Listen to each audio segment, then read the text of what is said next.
The dense canopy of Blackwood Forest loomed overhead, casting long, twisted shadows as the sun began its descent.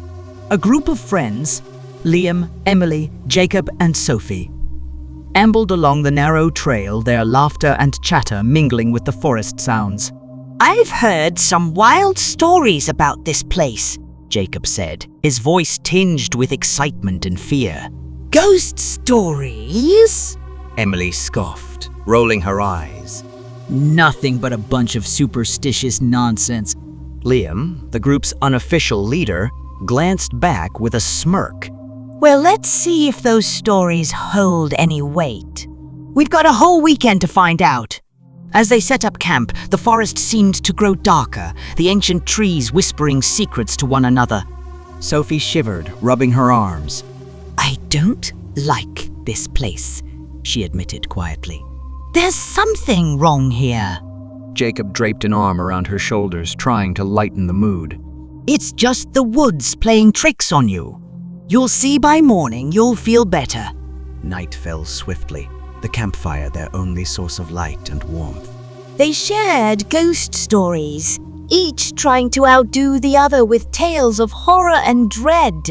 As the fire crackled and sparks flew into the night, an uneasy silence fell over the group. A distant howl echoed through the trees, sending a shiver down their spines. "Probably just a wolf," Liam said, though he didn't sound convinced. They settled into their tents, the fire reduced to glowing embers. The forest seemed to close in around them, a living entity watching their every move. Sometime during the night, Sophie woke with a start. She heard whispers, indistinct and chilling, carried on the wind. She nudged Emily, who groaned. "Sophie, go back to sleep. It's just your imagination."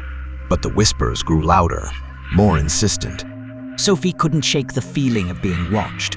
She unzipped the tent and stepped outside, the cold night air biting at her skin. "Hello?" she called softly. "Is anyone there?" The forest responded with an eerie silence. Suddenly, a shadowy figure darted between the trees, and Sophie stumbled back, her heart pounding. She scrambled into the tent, waking the others.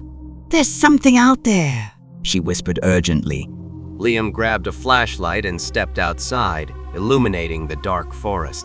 "I don't see anything, Soph," he said, though he looked uneasy. "Let's just try to get some sleep."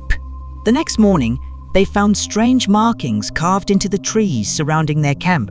Emily's bravado from the previous day had vanished. "Okay, this is seriously creepy. What if those stories are true? We need to find out what's going on," Jacob insisted. "There's got to be an explanation for all this." They ventured deeper into the forest, following a trail of ancient symbols that seemed to guide them. The deeper they went, the more oppressive the atmosphere became. The sunlight barely penetrated the thick canopy, and the air grew cold and still. They stumbled upon a clearing with an ancient stone altar covered in moss and vines. Emily gasped. "This looks like some kind of ritual site." Liam knelt down, examining the markings. "These symbols, they tell a story. A curse that was placed on this forest centuries ago. It says that an evil spirit was bound here, trapped by a powerful ritual. So, what does that mean for us?"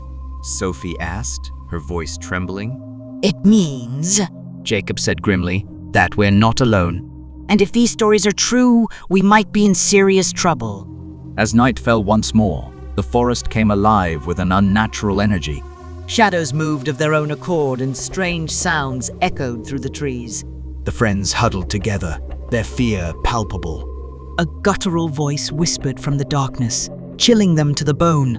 "Leave this place, or suffer the same fate." Panic set in, and they decided to leave immediately. But as they retraced their steps, they realized the forest had changed. Paths that once led to safety now twisted and turned, leading them deeper into the heart of darkness. "We're trapped," Emily said, her voice breaking. "We're never gonna get out of here." "Don't say that," Liam snapped.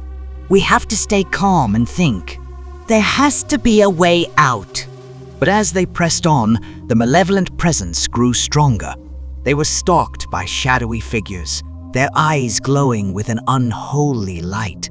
The friends knew they had to find a way to break the curse or risk being consumed by the darkness. They returned to the altar, desperation driving them. There has to be something here, Jacob insisted, his hands trembling as he traced the symbols. A way to end this. Sophie noticed an inscription they had missed before. It says, "The sacrifice of purity will break the chains." Well, what does that mean? It means we need a pure soul, Liam said grimly. one of us has to be sacrificed. No. Emily cried. There has to be another way. But the forest offered no alternatives. The malevolent spirit demanded a price, and they were running out of time. As the darkness closed in, the friends faced an impossible choice. Sacrifice one to save the rest, or all perish together. Tensions ran high, and trust began to crumble. How do we even know this will work? Sophie demanded. What if we do this and it doesn't change anything? We don't have a choice, Jacob said, his voice shaking. We have to try. It's the only way. Liam stepped forward, his face resolute. I'll do it. I'll be the sacrifice. No, Sophie cried, grabbing his arm. we can't lose you. Liam gently pried her hand away. It's the only way. I have to do this. Tears streamed down Sophie's face as Liam approached the altar. The malevolent presence seemed to thrum with anticipation, the air growing thick with dark energy.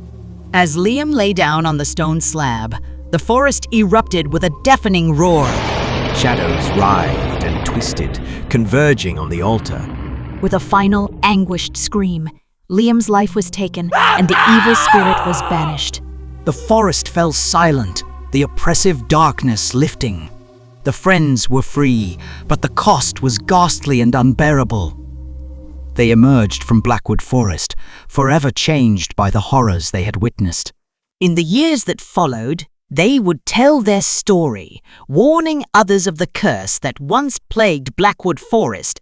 But the memory of Liam's sacrifice would haunt them, a reminder of the darkness that lurked just beyond the light.